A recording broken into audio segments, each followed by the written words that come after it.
Hello, my name is Jean, and I am a knitter. You guys have been following me through my progress to the Master Hand Knitting Program of the Knitters Guild of America. I submitted my level 1 notebook. It took about 6 weeks for it to return with 11 pages of feedback on my, I think it's 17, might be 18 swatches, mitten report, 50 odd questions, and a couple of sets of directions, I think. Anyway, 11 pages of feedback isn't going to get sorted out immediately. So that's going to take some time and some thought, and I have some decisions to make. But in the meantime, I made a significant decision in that I did peek. I spoiled and I looked at the photos that Stephen West posted about the Twists and Turns Mystery Knit Along and looked at it closely in its completed state. This is not a shawl that has the right kind of design for me.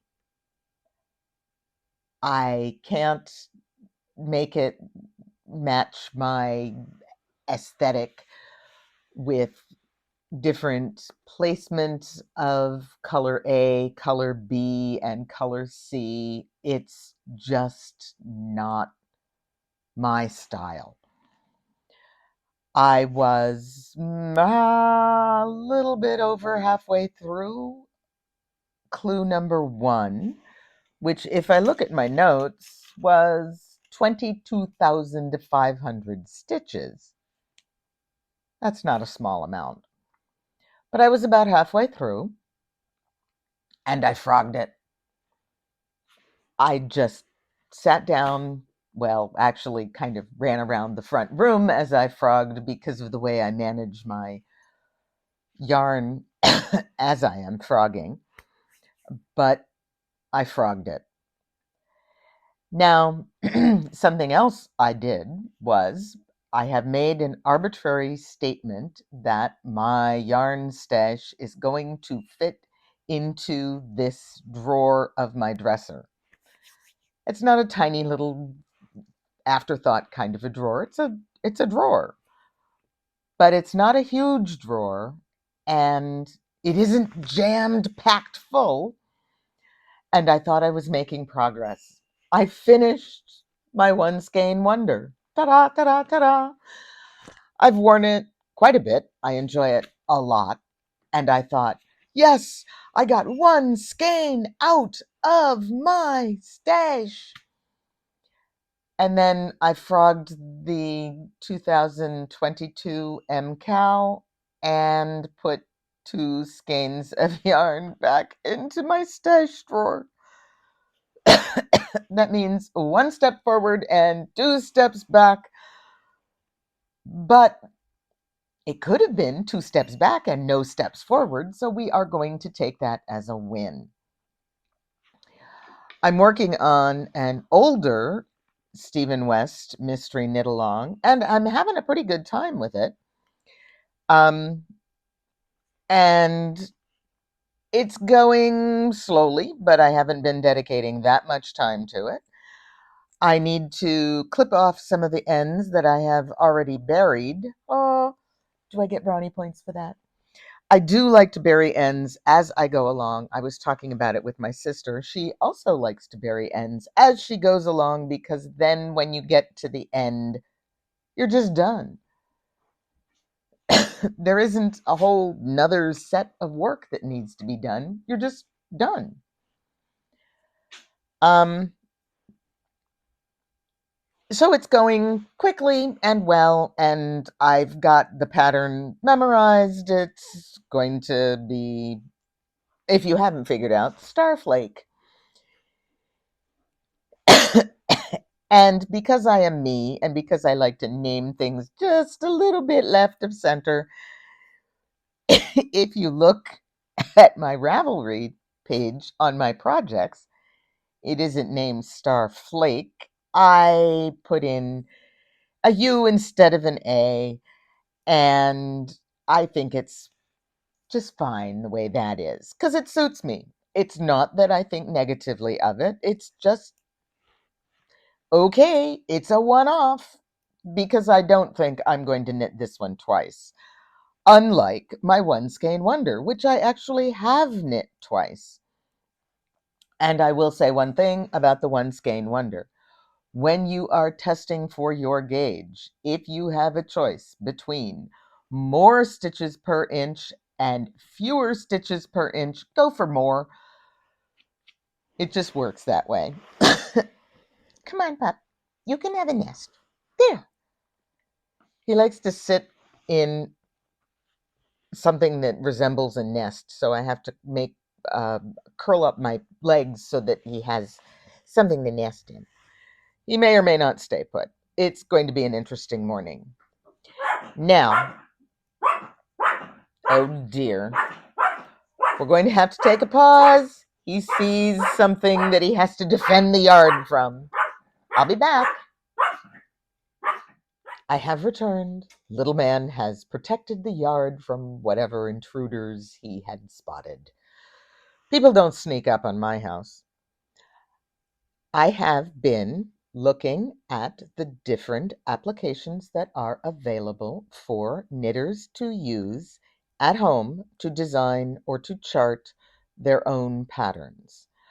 The first one that I really wanted to explore, I chose not to even attempt to download because I've downloaded open source applications, for example, Calibre, the book reading, the online book ebook reader software that is open source and is quite popular and is maintained. Um, I've downloaded all kinds of other things over my many, many years online as an IT administrator. This was a download configuration that, with good conscience, I would never recommend to someone with even medium level tech skills because there were many links on the page that were not for the download that I actually wanted, but were flagged as if you should be using them. There were downloads that said, oh, you need to upgrade this in order to run it, and then took you to a page that, no, I'm sorry, I'm not going there. And then when I got back to a place, it said, okay, and I got looped around instead of to the actual file I wanted. I got looped around back to the first web page that had all of the weird skeevy links on it. I don't like things like that. It's got to be more clear. It's got to be well defined. It looked as if someone had kind of thrown it out onto the web and let someone else take over the management of it. There is another application that has a Ravelry group. Several of the applications do actually have Ravelry groups, but the Ravelry group is supported by a single person who is the sole developer, who is also a new mom. Congratulations, and I hope everything goes really well for you and your baby. And I really, truly mean that. And I also appreciate the fact that you've got your priorities in order. Your child comes first. The application that you wrote, nope, it might not even be fifth, which means it's not fully developed. And while she is attempting to address problems within a reasonable speed may not be fast enough to solve your problem before your project has to be done, the baby always should come first. And so we're just not going to tackle that second one. I do have a long list. I've been checking them off. I've been trying to track down more information, but I also felt that I said I would, so I need to tell you what I've been doing. So we're talking about two applications, one of which I don't feel has enough of a broad base of developers and tech support to distribute the workload in an appropriate manner. And another one, which is actually no longer being developed and has a download configuration that I don't want to recommend. I just don't feel good about it. So I'm not giving you any down checks because I haven't actually been able to use those applications, but I am telling you that there are applications that may not meet the needs of the masses. And that's where we are. And I have been knitting. I'm actually happy with what I have been knitting. I have frogged a project that does not make me happy and will not make me happy. And I hope that you all stay happy and keep knitting.